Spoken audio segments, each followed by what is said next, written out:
Our conversation with Jon Mozes of the Altoona Curve brought to you by Marcus and Mack, a law firm representing injured people. And Jon is on the line with us here this morning from Altoona, where the Curve this week wrapping it up. This is the home series finale against the Erie Seawolves. Jon, good morning.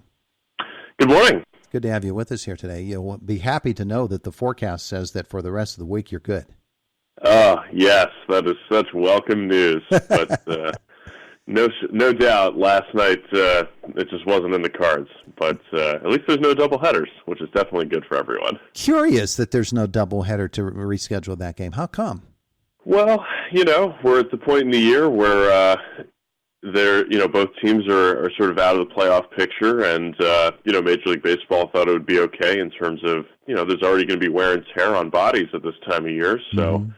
I think it was probably the right call. You got games scheduled the rest of the way, and no reason to force 14 innings on a day when 9 will do. Yeah, Curve had a really rough outing there, a patch of bad ball games where they just could not get the pitching that they needed in order to stay in a bunch of ball games, and it really knocked them back. But still, you've got some great ball players on that team that you've been watching, some intriguing ball players. And Neil Cruz continues to sort of tease us, doesn't he? Oh, my goodness. The home run he hit on Sunday night in Akron. I saw that. I'm not sure that one's landed yet, Todd. It's unbelievable. Measured 461 feet. Really, really impressive. He's just got all the tools to be a really good baseball player for a long time, and it's just unfortunate that he missed 40-something games this year with that little forearm issue. But boy, the more we watch him, the more I'm convinced he's going to be a great player. It's something else to see him play, and of course, where the Pirates decide to settle him with so much infield depth in the minor leagues, you sort of get the idea that he's going to end up in right field for the Pirates, and probably not so long for now. So these games here over the next couple of days are going to be the last chance to see guys like O'Neal Cruz in a Curve uniform. And there are some other fellows there that are going to move up to Indianapolis or even beyond. And you certainly would think that Rodolfo Castro would be one of those. He's continuing to hit. I like the fact that the Pirates put Rodolfo back in Altoona when they sent him down from Pittsburgh, because they said he's a team leader and they really need him in the clubhouse. Yeah, that's one thing that I sort of like about how this year has developed, that the Pirates have wanted to keep players together, so that, players that are comfortable in a certain environment, as Rodolfo is in Altoona, that they remain comfortable, and that, when, along with some of his teammates, when they arrive in the big leagues, that they've been through some battles together, so that they trust the man in the next locker because they've played with them for the last couple of years. And I sort of like that as a development strategy, and I think that's also the case at Greensboro this year. The Grasshoppers, they might end up winning their league this year with Nick Gonzalez, the way he's been swinging the bat, and Leover Peguero. Those two guys in the middle of the diamond are pretty impressive. So, next year promises to be another loaded team, but, this is really a special group here for sure. Yeah, it really is. And the fact that those guys know that the other guy's probably going to be there the next day is really, really big for these things. I think what people fail to realize is these kids are a year or two removed from high school. Some of them just finishing up in college and leaving college early to join the Pirates organization. So they're still growing into adults, both in terms of their maturity and in terms of their body and their abilities on the baseball field. And it's not an easy life, the life of a ball player in the minor leagues, is it? It is not. You really have to embrace at a young age the grind of working every day toward a goal.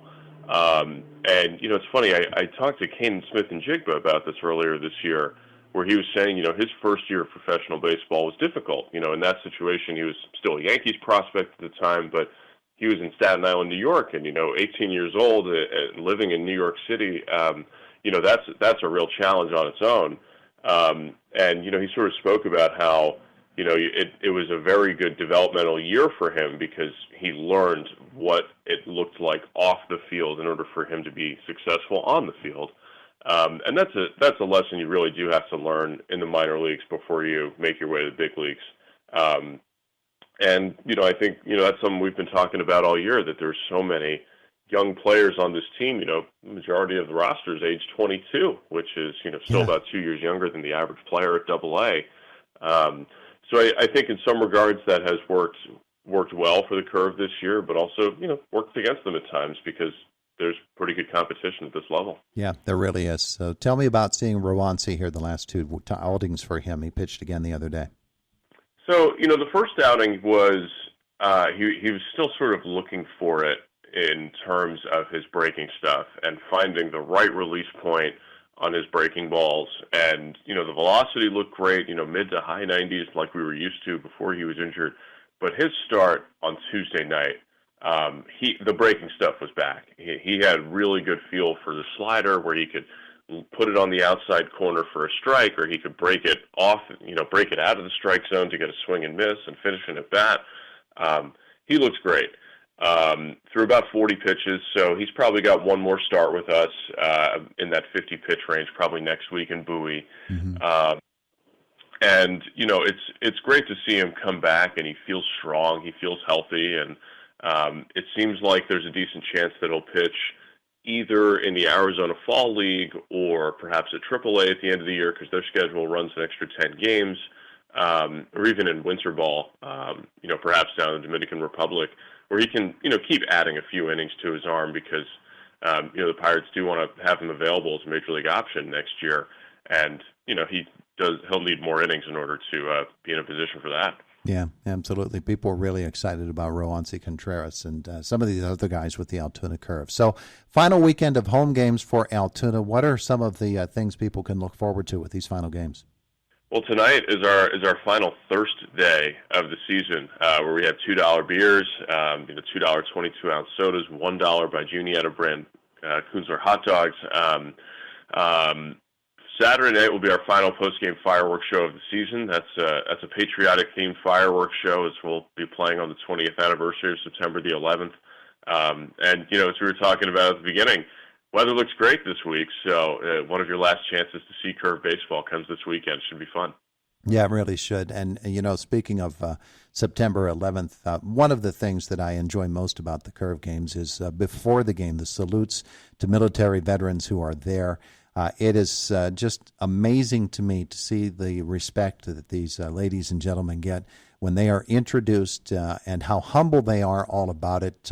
Even the players from the other teams come out of their dugout and they give them the standing ovation as well as the accomplishments and the achievements in the military are outlined for each of these people. It's a really special moment, isn't it? It is, and it really isn't lost on any of us, particularly with the 20th anniversary of September 11th coming around, about the sacrifices that the men and women in uniform make for us to be able to live such freedoms here at home. It is a really special moment, and Saturday will certainly be another one. All right, so 6 o'clock tonight, tomorrow, and on Saturday, 2 o'clock on Sunday afternoon, and the Altoona Curve are done at home after that. Jon Mozes, thanks for spending some time with us. Thank you. Have a great week. You too. Have a great week. You